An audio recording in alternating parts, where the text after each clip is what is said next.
The screaming didn't start with pain. It started with realization, a kind of sound that escaped before the body even understood what was about to happen. Because by the time Vlad III, Prince of Wallachia, ordered his tortures to begin, the victims already knew they would not be dying quickly. They would be displayed. Vlad the Impaler didn't see execution as punishment. He saw it as theater, a performance in which agony itself became the message. Fear was not just his weapon, it was his language. When he returned to power in 1456, the boyars who had once betrayed his father lined the streets of Targovisti in trembling silence. Vlad's answer to betrayal was not revenge. It was order, sculpted in blood. He built his justice system out of wood and iron, and every device had purpose.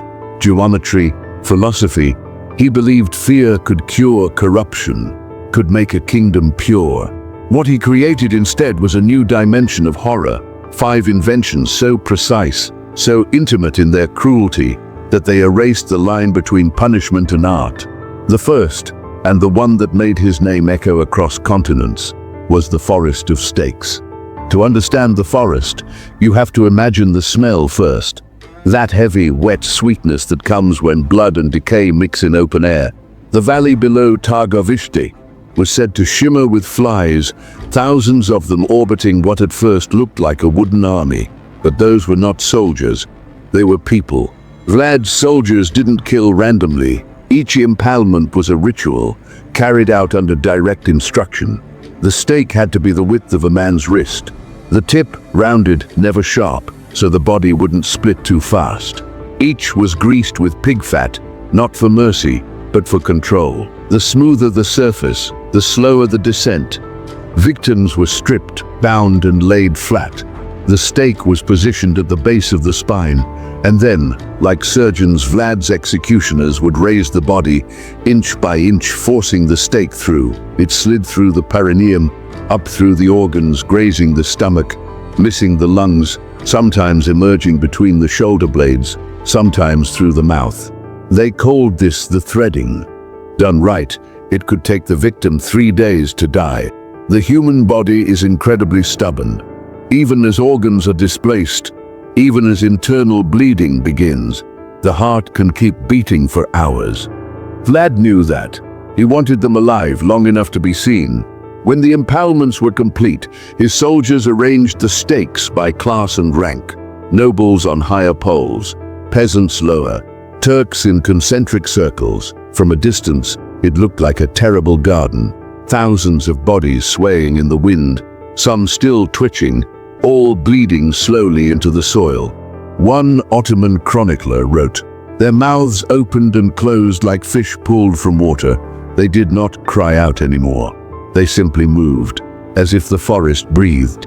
The forest was visible for miles. Travelers who stumbled upon it reported vomiting from the stench long before they reached the gates of the city. But for Vlad, this was not madness. It was communication. The forest of stakes was his letter to the world, a warning carved into living flesh. When Sultan Mehmed II approached in 1462 with 90,000 men, he found 20,000 of his captured soldiers already impaled, the stakes forming perfect geometric rows across the landscape. Even the Sultan's war-hardened veterans, men who had seen siege and plague, turned away. They called it the Forest of the Dead. What most people never learned was how carefully it was designed. Vlad had engineers measure the distance between stakes so that wind could pass through evenly. He positioned the rows by altitude, ensuring the smell carried eastward toward Ottoman lines.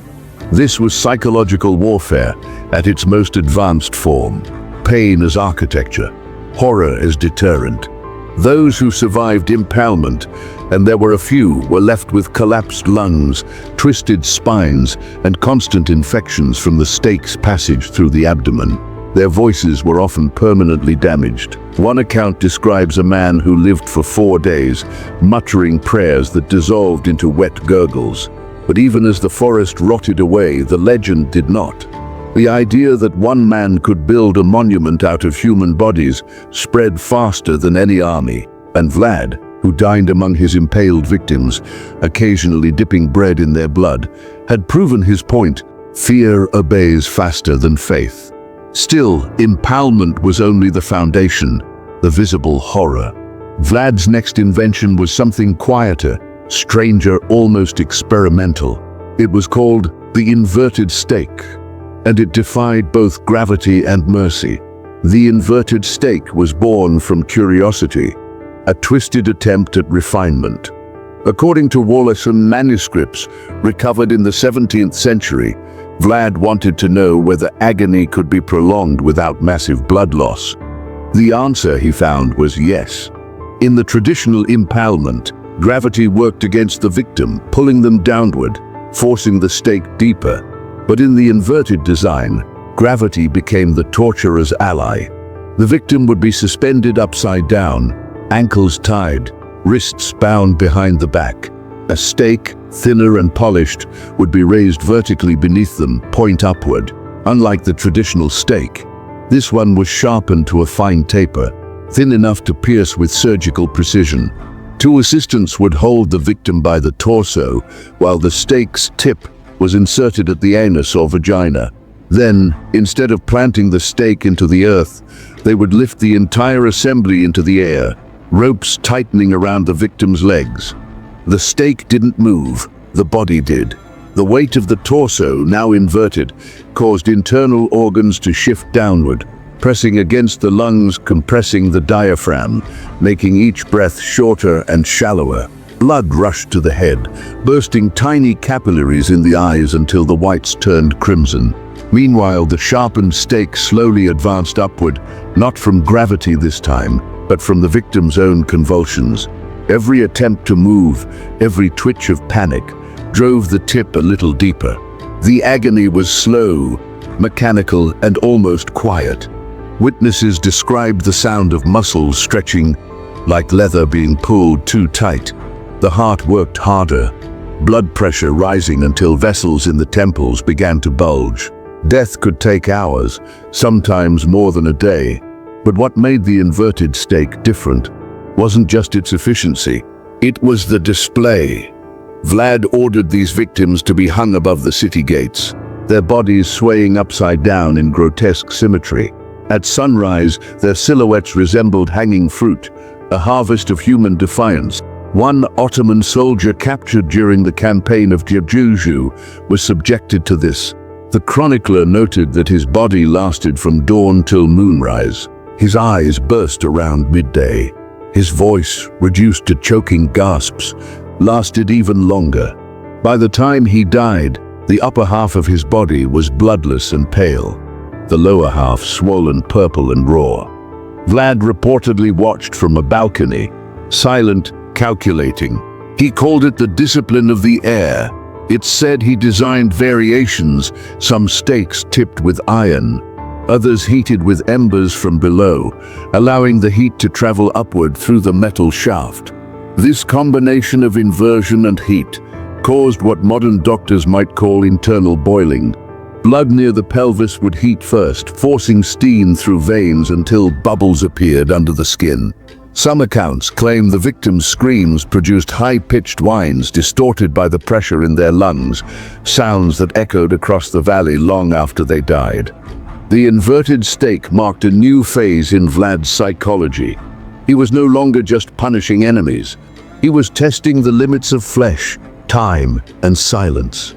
He once wrote in a letter to Matthias Corvinus that a corpse hung upright speaks of rebellion, but a body hung upside down teaches obedience.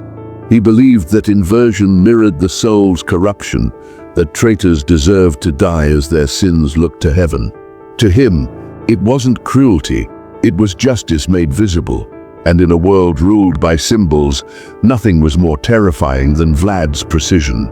He had transformed death itself into administration, a bureaucratic art of agony. Vlad's obsession with silence had evolved. He had seen how men screamed, how noise could carry terror across miles. But he had also noticed something else. Eventually, the throat gave out. The voice failed. The sound of fear stopped long before the body did. That, he decided, was wasteful. He wanted a way to make the dying speak even after their voices were gone. So he demanded for a device unlike anything the medieval world had ever recorded. It was small, intimate, and horrifyingly symbolic. He called it the lung violin, not because it made music, but because it turned the body into an instrument that played itself. According to the Codex Draculisti, an early Wallachian account preserved in fragments, the lung violin was invented after a failed confession. A monk accused of aiding Ottoman spies had been tortured for days. His lungs were filling with fluid, his breath coming out as wet rattles. Vlad ordered his surgeon to make that sound sing. The result was something that defied reason, and perhaps even belief. The violin was not a stringed instrument, but an apparatus of reeds, carved bone, and hollow tubes inserted into the chest cavity of the living victim. When the torturer pulled a lever, air from the lungs would be forced through these reeds, producing a high-pitched moan that wavered like a wind instrument out of tune. The louder the breath, the higher the note, the victim's body became its own bow. Each gasp produced a different pitch. One record describes it in clinical detail. They opened the chest below the ribs. 2 narrow tubes of reed were set between the lungs. The prince demanded they be fixed so the man might breathe through them still. When he inhaled, the air whistled. When he exhaled, it screamed. It wasn't fast. The lungs, once punctured, fill with blood. Each breath becomes a struggle between drowning and suffocating. The air that escaped through the reeds made a trembling music, something between a flute and a dying animal. Vlad is said to have sat in silence for nearly an hour, listening. He called it God's instrument, but there was more to it than sadism. He recorded how long the man survived. He noted which angle produced louder sounds, which reeds whistled longer. To him, it was data, evidence of divine hierarchy. Every breath was proof of human weakness. Every note, a hymn of submission. The device spread briefly among his personal guard, used for traitors and spies. The lung violin was small enough to travel 2 metal rods, a crank, and a set of bone reeds harvested from stalks. They could turn a man into a living soundscape in under an hour. The torture almost always ended the same way. When the lungs finally collapsed, the sound would fade into a long, thin whistle, like wind through a keyhole. And then, silence. Executioners called it the final note. One chronicler wrote that Vlad never applauded, never smiled. He simply whispered, "They all play the same song in the end." It was the sound of obedience. If the lung violin was meant to humiliate the spirit, the next device was meant to desecrate the soul. The spiked cap, sometimes called the crown of shame, was reserved for nobles, men who betrayed their oaths, clergy who stole from churches, ambassadors who lied. It was torture disguised as ceremony. Vlad understood the language of ritual. He knew that a crown, even made of iron, carried divine weight. So he forged one himself, a ring of tempered steel lined on the inside with dozens of tiny inward-pointing spikes. Some were thin as needles, others thick as thorns. When heated, the metal glowed red like a halo of fire. The accused would be brought before the court, stripped of their titles in a mock coronation. Vlad would lift the iron crown himself as if bestowing honor. Then, with slow precision, he would lower it onto their skull. At first it was bearable, the metal just hot enough to sting, but within seconds the heat would sear flesh.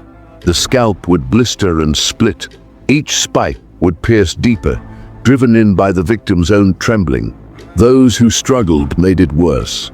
The motion caused the spikes to tear channels through skin, exposing bone. The smell of burning hair filled the air, followed by the softer hiss of cooking flesh.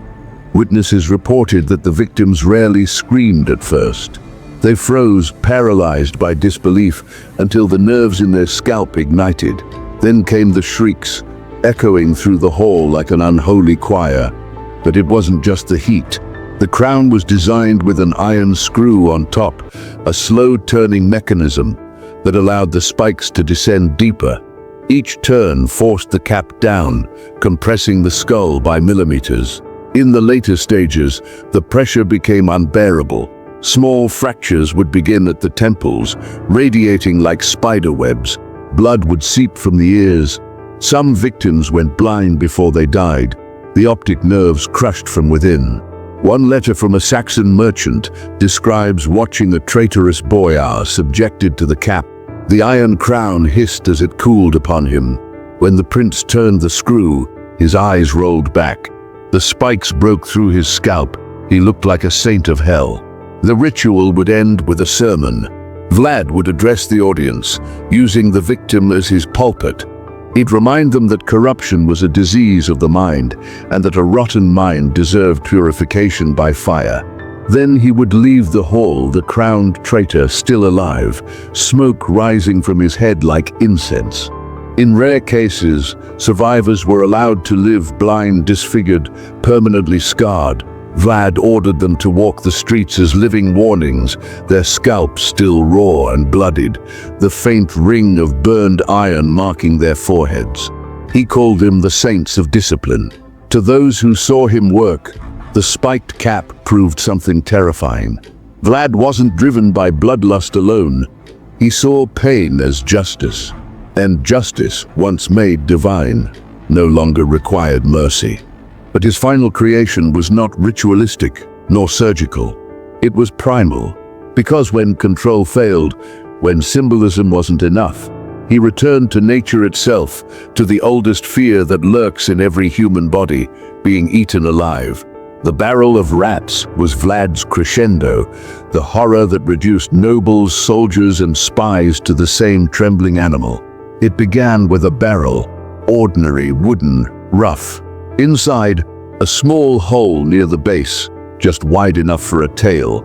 Into it went a handful of live rats, trapped inside with the victim's abdomen or lower body pressed against the opening. Then, hot coals were placed on top of the barrel. At first, there was scratching, the sound of claws on wood, then squealing. As the heat spread, panic set in. The rats, desperate to escape, sought the only way out, through. They began to dig. Their teeth, small but relentless, tore through flesh like fabric. First came the surface wounds, shallow bites, frantic scratching. Then, deep. They gnawed through the skin, burrowed through the fat, until blood slicked their fur. The victim's body became their tunnel. They carved paths through the abdominal wall, chewing into muscle, intestine, liver. Every nerve ending screamed at once, an orchestra of pain. And yet, death was slow. The rats avoided killing blows. They sought warmth, darkness. They nested inside. Witnesses described seeing the barrel move, shaking from within as the creatures fought to escape. The sound was indescribable, the high-pitched squeals of animals mixing with the guttural choking of the man they were devouring. One Ottoman messenger, captured in 1460, was subjected to it for treason. He lasted nearly 2 hours before shock set in. When the barrel was removed, his stomach was moving. Something still alive was inside. Vlad called this the animal trial. To him, it proved a point that fear stripped away all illusions of civility. Man and beast were the same when faced with fire and hunger. The rats, bloated with blood, were sometimes released back into the palace cellars. Vlad refused to kill them. He claimed they were holy instruments, creatures of divine justice. By the end of his reign, these methods had turned Wallachia into a landscape of whispered dread. Peasants prayed not for salvation, but for invisibility. Even his allies began to fear visiting his court, knowing that a misplaced word could turn into a demonstration. But to Vlad, this was success. Terror was order, pain was policy, and above all, suffering was art.